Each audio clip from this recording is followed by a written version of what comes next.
Hi everyone, hello, how are you doing? It's Heather here. This is following on from the video that should hopefully be uploaded now. It's taken forever to upload, but my last video should have been me doing a watercolour of some blossoms. And I turned that image into a digital image and then manipulated it and made some ephemera and some background pages for junk journals. And I thought I'd show you the items that I made with it.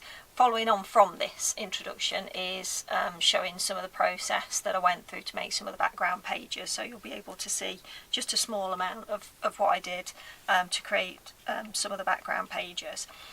So this is one of the kits. Now I had to upload, I don't know whether any of you guys do printables on Etsy. But you're very limited as to the amount you are allowed to upload. You're only allowed 5 files and up to, I can't remember now, 20 megabytes or something like that a file. So I found that quite restrictive, and I'm not a techie person at all. So what I had to do was cut my collection down into little tiny chunks, and I've had to upload it as several files, effectively several listings.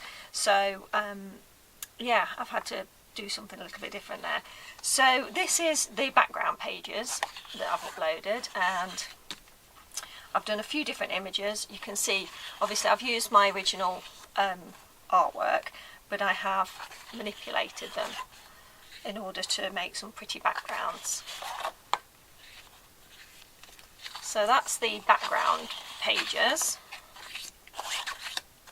and you get 5 files for that, and they look really pretty. Now you can print these off as an A4, which would be a bigger sheet. It's sort of twice the size of this, but I tend to use them in sort of smaller journals, so I printed them off as A5, but you can print them off as A4 for a larger background sheet if you wanted to sort of fold them or use them as a larger sheet. So that's the background set. And then these I used with some other digital images as well to sort of make a sort of stripy wallpaper type effect.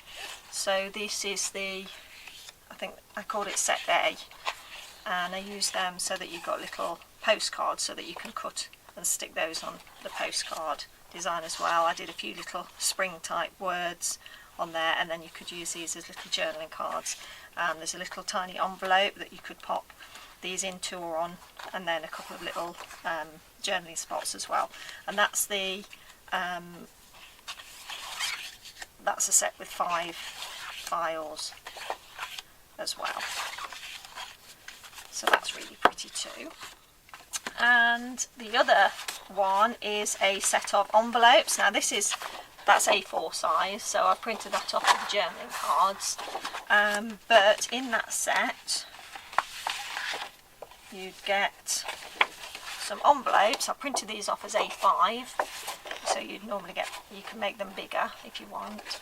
So that's some envelopes to cut out, like these. So that's a couple I've made up that I'm putting into a journal at the moment. And some little journaling cards that you've just seen. So again, they cut out, and you can then just pop them inside the envelope. And then this little bonus set here with just some little tags and a couple of the images that you can sort of footy tear around to make it nice and shabby, and then just maybe add those onto the journaling cards or to the envelopes, just because I like the colours basically. So that's like a random extra sheet. So that's what I made with the artwork that I did the other day, and that's just to lead into showing you how I made one of the background pages for the Blossom collection. So I'll be showing you how I went about making these. So I'm going to say bye bye now, and you'll be able to see what I did with the printable in a moment. Thanks for watching. Hopefully you'll stick with it and see what I did, and if not, hopefully I'll see you in the next video. Take care, bye!